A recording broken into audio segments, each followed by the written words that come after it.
Bonjour, nous vous saluons dans le nom de Jésus-Christ et nous voulons continuer à parler de la parole de Dieu, de Jésus-Christ le Messie, de la doctrine qu'il nous a laissée, c'est-à-dire son enseignement qui se trouve dans la Bible.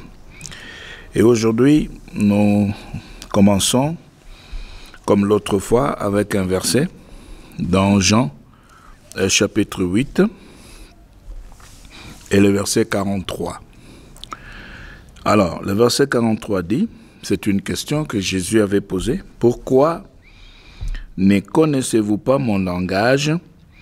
Parce que vous ne pouvez pas entendre ma parole. » Alors, dans ce verset, il y a deux choses. Il y a le langage et il y a la parole. Nous l'avions dit la fois passée et nous nous répétons. Jésus avait un langage et il mettait sa parole dans le langage. Et il voulait bien que ses auditeurs puissent pénétrer son langage pour saisir sa parole. Et ici, nous mettons la parole dans le domaine de la doctrine, dans le domaine de l'enseignement qu'il a donné. Et cette parole devait être véhiculée dans le langage. C'est le langage qui devait donner la parole aux auditeurs. Mais chaque fois qu'il parlait, ses auditeurs ne les comprenaient pas. Il parlait, c'est comme si il se parlait à lui-même. Il s'était ainsi établi entre lui et ses auditeurs un dialogue de sourds. Parce que les gens qui l'écoutaient ne comprenaient pas. Et puis après, lui aussi continuait à parler. Il parlait, il continuait à communiquer sa parole dans un langage que les autres ne pouvaient pas comprendre et saisir. Mais maintenant, quel est ce langage? Dans Matthieu 13. Matthieu, chapitre 13. Ici, on va nous montrer les types de langage que Jésus avait utilisé pour pouvoir communiquer sa parole, c'est-à-dire son enseignement. Son enseignement. Alors, dans Matthieu 13, 33, il est dit, il leur dit cette autre parabole. Voici à quoi le règne des cieux est semblable. Du levain qu'une femme a pris, introduit dans 3 seas de farine, jusqu'à ce que tout est levé. 34 ans. Tout cela, Jésus le dit aux foules en parabole. Il ne leur disait rien sans parabole, afin que s'accomplisse ce qui avait été dit par l'entremise du prophète. Je prendrai la parole pour dire des paraboles, je proclamerai des choses cachées depuis la fondation du monde. Il avait un langage imagé, un langage de symboles, un langage de figures, de types. Et c'est pourquoi on ne pouvait pas les comprendre. Parce qu'il fallait percer les figures qu'il utilisait, percer les paraboles, percer les symboles, aller au-delà, trouver des explications pour pouvoir comprendre exactement ce qu'il voulait dire. Mais ici, les auditeurs qui l'écoutaient ne pouvaient pas faire cet effort-là. Pour quelle raison? Eh bien parce que sa façon de parler répondait à une prophétie. C'était l'accomplissement d'une prophétie. Et cette prophétie est récupérée ici par Matthieu. Par l'entremise, ce qui avait été dit par l'entremise du prophète. Nous sommes là dans Matthieu 13, au verset 35. Je prendrai la parole pour dire des paraboles. Je proclamerai des choses cachées depuis la création, la fondation du monde. Voilà. Ou la création du monde. Donc, chaque fois qu'il parlait, eh bien, il utilisait les paraboles, il utilisait les images, il utilisait les symboles. Maintenant, ses auditeurs ne pouvaient pas les comprendre. Mais ce qui est curieux, c'est que les auditeurs de Christ, ceux qui étaient devant lui pour l'écouter, c'était des gens qui connaissaient Dieu, qui parlaient de Dieu, qui l'adoraient, qui le servaient, qui avaient aussi des enseignants du genre Nicodème. Donc c'était des juifs religieux qui prétendaient connaître Dieu. Mais ici, Jésus, qui vient aussi de la part de Dieu, se retrouve devant un peuple religieux. Mais les deux, Jésus et le peuple, reconnaissant Dieu, reconnaissant Abraham, échangent dans un langage de sourds.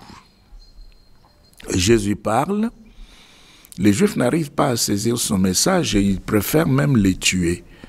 Ils préfèrent les lapider parce qu'ils n'ont rien compris.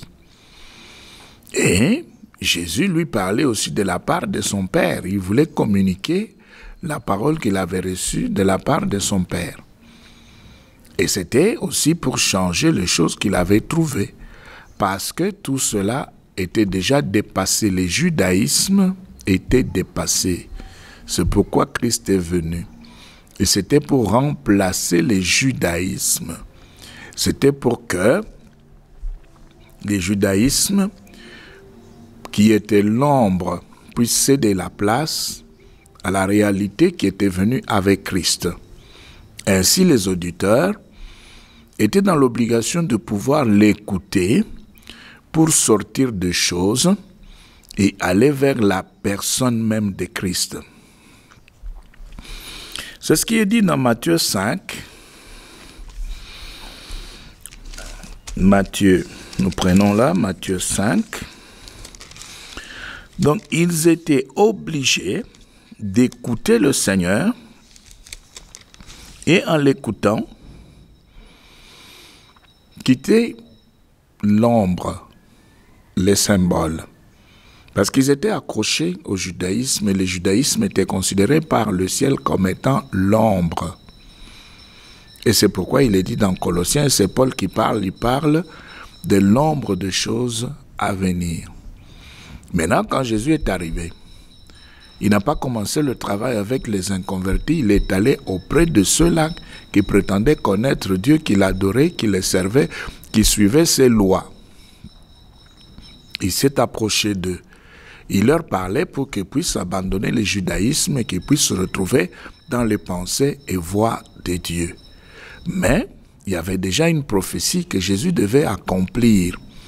C'était le fait qu'il devait parler en parabole pour tout expliquer depuis la création du monde.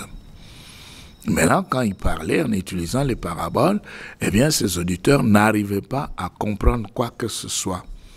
Et c'est pourquoi dans Matthieu 5, au verset 13, il va également utiliser un autre symbole. Il dit, « C'est vous qui êtes le sel de la terre. » Voilà. Vous voyez le langage qu'il avait? C'est vous qui êtes le sel de la terre. Mais si le sel devient fade, avec quoi le salera-t-on? Il n'est plus bon qu'à être jeté dehors et foulé aux pieds par les gens. Voilà sa façon de parler. Voilà son langage. Maintenant, les auditeurs devaient comprendre pourquoi est-ce qu'il avait préféré les considérer comme étant le sel de la terre. Mais il n'arrivait pas à comprendre cela. Au verset 14, il change, mais il est toujours dans des paraboles. Il dit, « C'est vous qui êtes la lumière du monde. Une ville située sur une montagne ne peut être cachée. On n'allume pas une lampe pour la mettre sous le boisseau, mais on la met sur le porte-lampe et elle brille pour tous ceux qui sont dans la maison. » Les auditeurs ne comprenaient pas toujours qu'est-ce qu'il voulait dire. Et pourtant, ils prétendaient connaître le Créateur. Ils prétendaient avoir aussi la mission de pouvoir parler de Dieu aux autres. Et Israël, en ce temps-là, avait des enseignants. Et nous avions cité l'exemple de Nicodème, qui était parmi les enseignants, des docteurs qui enseignaient. Mais quand Jésus parle, y compris les docteurs, ils ne comprennent rien du tout. Ils n'arrivent pas à percer le parabole. Ici, il parle du sel, il parle de la lumière, personne ne le comprend. Verset 16, Matthieu 5, 16. « Que votre lumière brille ainsi devant les gens, afin qu'ils voient vos belles œuvres et glorifient votre Père qui est dans les cieux. » Voilà. Et finalement, les gens qui l'écoutaient étaient dépassés. Alors une fois dépassés, ils ont dit, bon, comme il n'arrive pas à nous expliquer, à parler clairement, d'abord en ce qui concerne sa propre nature, sa personnalité, qui est-il? Et puis il nous parle là, il nous complique la vie. Il est en train d'utiliser des paraboles que nous n'arrivons pas à comprendre. Il doit mourir. Dans Marc chapitre 4, Marc chapitre 4, nous allons prendre le verset 33 et 34. Nous sommes toujours dans les langages de Jésus. Et vous allez maintenant découvrir le pourquoi de cette vidéo. 33. C'est par beaucoup de paraboles de ces gens qui leur disaient la parole. Qui leur disaient la parole. Qui leur disaient la parole. Selon ce qu'ils étaient capables d'entendre. Donc il y avait des choses qui les dépassaient. Ils écoutaient, mais ils ne comprenaient pas.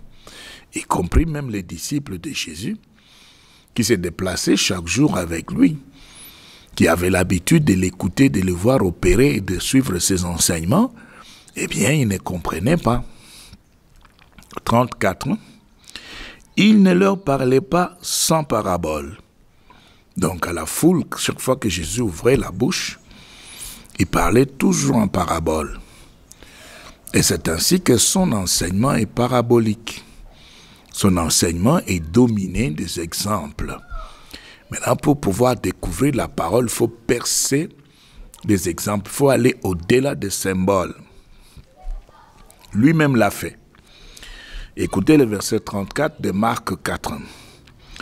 Il ne leur parlait pas sans parabole, mais en privé, il expliquait tout à ses disciples. Vous voyez? Donc il avait un enseignement public et un enseignement privé. En public, il utilise les paraboles, les symboles, les allégories.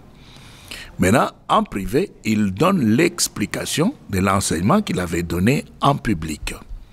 Maintenant, où est-ce qu'on va aller pour avoir la vraie parole?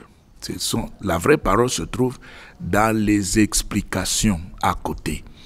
Les explications qu'il a données à ses disciples.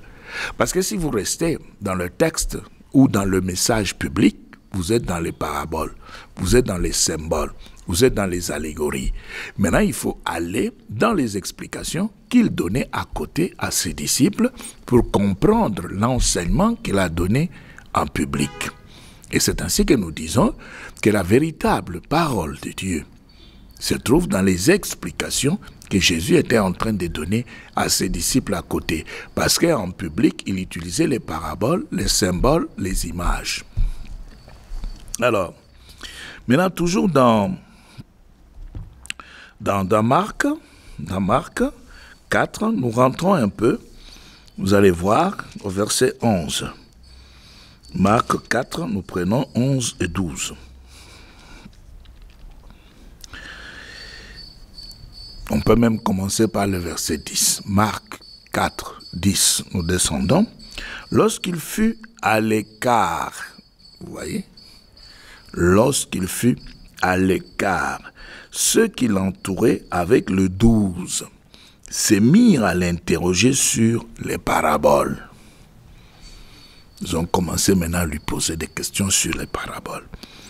11. Il leur disait, à vous, le mystère du règne de Dieu a été donné. À vous, le mystère du règne de Dieu a été donné. Donc, les mystères du royaume, c'était pour les disciples et pour tous ceux-là qui étaient plus proches de Jésus. Ce n'était pas pour la foule. Et voilà pourquoi les paraboles étaient expliquées ou décodées à côté, à l'écart, loin de la foule. Et Jésus le dit lui-même. Il dit, à vous le mystère du règne de Dieu a été donné, mais pour ceux du dehors, tout arrive en parabole.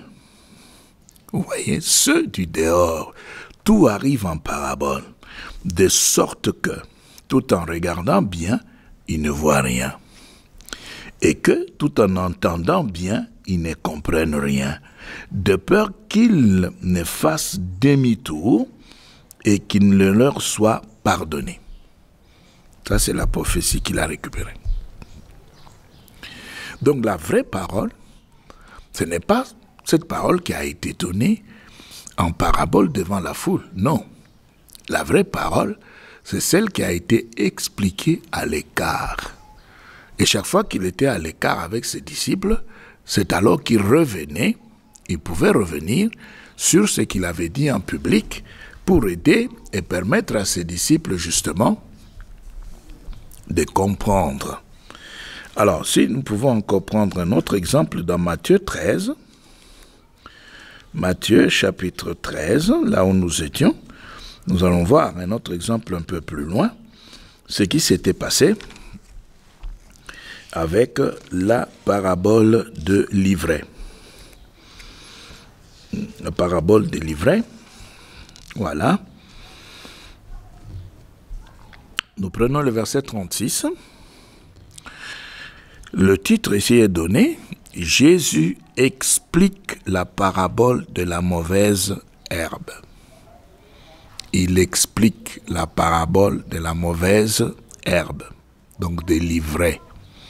Il dit, alors il laissa les foules, il laissa le foule, et entra dans la maison. Ses disciples vinrent lui dire, explique-nous la parabole de la mauvaise herbe dans le champ.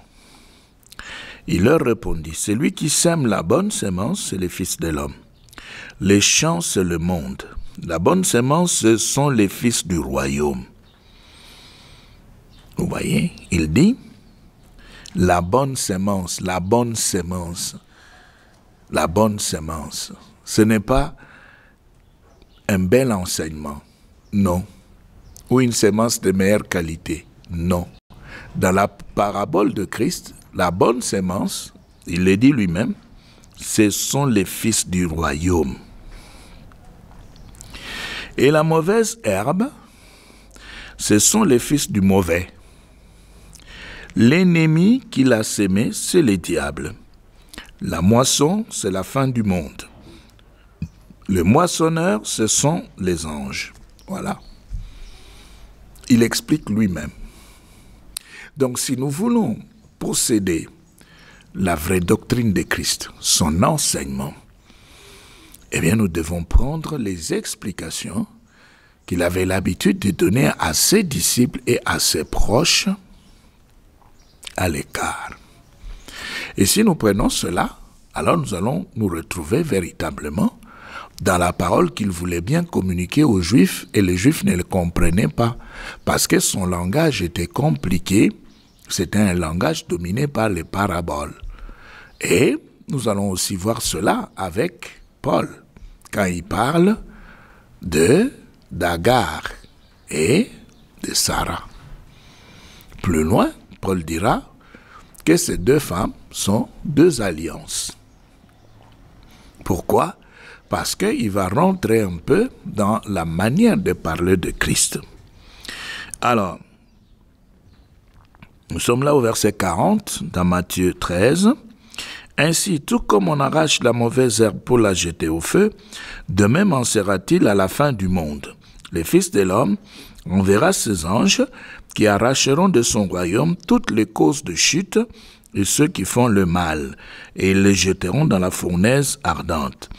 C'est là qu'il y aura des pleurs et des grincements de dents. Alors les justes brilleront comme le soleil dans le royaume de leur Père. Que celui qui a des oreilles entende. Vous voyez? Maintenant, si par exemple vous restez dans les images, dans les symboles, vous allez dire non, il a parlé du blé, il a parlé de l'ivraie, et le blé c'est quoi? Et regardez comment le blé est en train de grandir, et regardez l'ivraie, etc. Non. Lui, il a utilisé des paraboles parce que derrière les paraboles, il y avait la parole qu'il voulait absolument communiquer. Et si on veut vraiment l'écouter, on veut vraiment comprendre la parole, il faut percer les mystères, il faut percer les paraboles et aller au-delà des images qu'il a utilisées.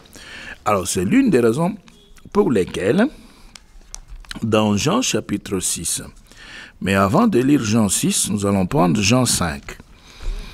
Avant Jean 6, prenons Jean 5, il y a un élément qu'il donne dans Jean chapitre 5,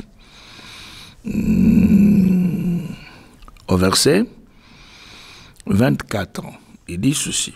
Amen, amen, je vous l'ai dit, celui qui entend ma parole et qui croit, celui qui m'a envoyé à la vie éternelle. Il ne vient pas en jugement.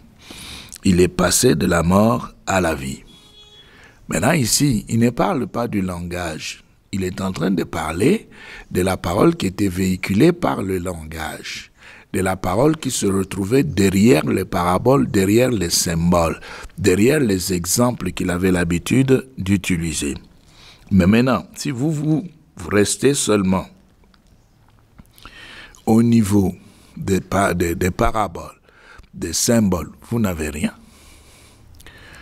Vous n'avez rien parce que lui-même a utilisé cela pour pouvoir laisser passer la parole de Dieu qui était en lui. Alors, toujours dans Jean 5, il dit ceci, au verset 39. Jean 5, 39. Il dit, vous sondez les Écritures, vous sondez les Écritures. Parce que vous pensez avoir en elles la vie éternelle. Or, ce sont elles-mêmes qui me rendent témoignage. Verset 40, il dit, et vous ne voulez pas venir à moi pour avoir la vie. Donc, dès qu'on a les Écritures, dès qu'on a la parole, on dit, bon, Dieu se trouve derrière sa parole pour l'accomplir. Et la parole est là, donc Dieu est derrière. Oui et non. Oui parce que ce qu'il dit est vrai. Non parce que la compréhension est mauvaise. Nous commençons avec les noms. Non parce que Dieu ne peut pas se tenir derrière cette histoire matérielle. Non. La Bible est un matériel. Et si on met cette Bible sur un brasero allumé, eh bien, ça va brûler. Alors on ne pourra pas dire que là, Dieu a été consumé. Non. Oui, parce que Dieu se tient derrière sa parole dans le cœur de l'homme. Parce qu'il ne peut pas habiter dans des maisons fabriquées par les hommes sur la face de la terre. Il va rester dans ce qu'il avait fabriqué lui-même. Et il est dans sa maison. Et là, dans sa maison, nous avons sa parole, son esprit en nous. Et son esprit se tient derrière la parole que nous avons en nous. Et il se manifeste dans ce monde par notre comportement, par nos actes, nos paroles, nos œuvres dans ce monde. On sait le voir, on sait l'identifier. Et c'est pourquoi Paul dit que chacun de nous est une lettre de Christ. Une lettre de Christ écrite, non avec de l'encre, mais avec l'esprit. Vous voyez? Pourquoi? Parce que justement, la parole de Dieu entre en nous, elle disparaît en nous, elle est invisible, mais elle peut être saisie par les actes, par les paroles, par les œuvres dans la vie du chrétien. Donc, le Dieu qui est invisible, qui est caché dans les cœurs, c'est un Dieu qui peut se faire voir. Il a utilisé les paraboles, il a utilisé les symboles, mais la vraie parole était derrière. Et c'est pourquoi ici il dit, vous sondez les Écritures.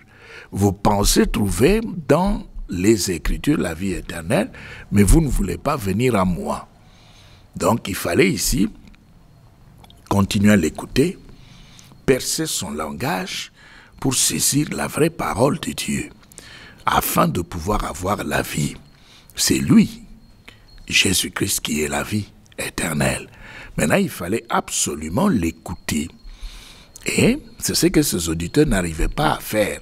Ils étaient accrochés totalement au langage, aux Écritures. Maintenant, dans Jean 6, 63, Jésus parle de nouveau. Il dit ceci. Il veut faire comprendre que il y a quelque chose de caché derrière son langage et qu'il est souhaitable de dépasser l'extérieur. Laissez les choses pour la réalité. Laissez l'ombre. Laissez l'ombre pour saisir la proie. Ne pas laisser la proie pour s'attacher à l'ombre. Il dit ceci. Jean 6, 63. C'est l'esprit qui fait vivre, la chair ne sert de rien.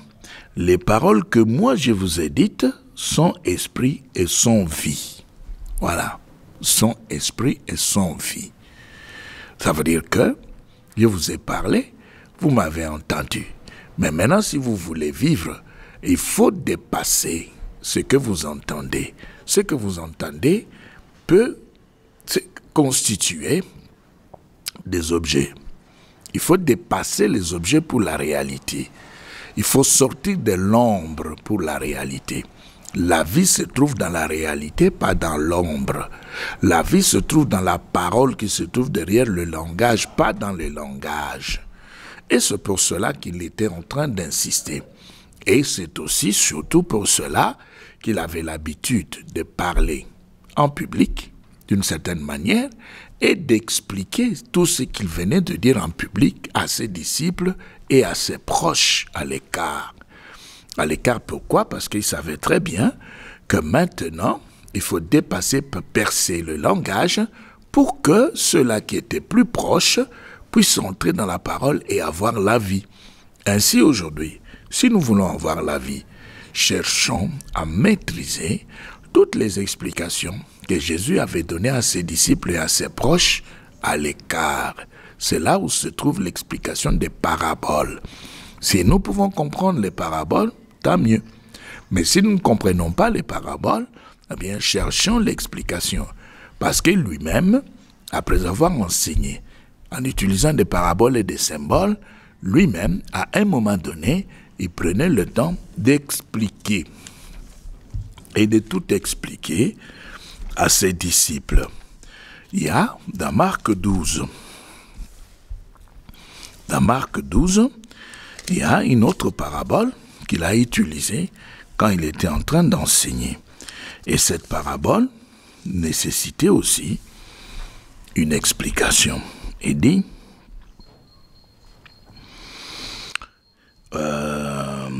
verset 18, Marc 12, 18, des Sadducéens qui disent qu'il n'y a pas de résurrection viennent l'interroger. Maître, voici ce que Moïse nous a prescrit. Si quelqu'un meurt sans enfant, laissant une femme derrière lui, son frère prendra la femme et suscitera une descendance au défunt.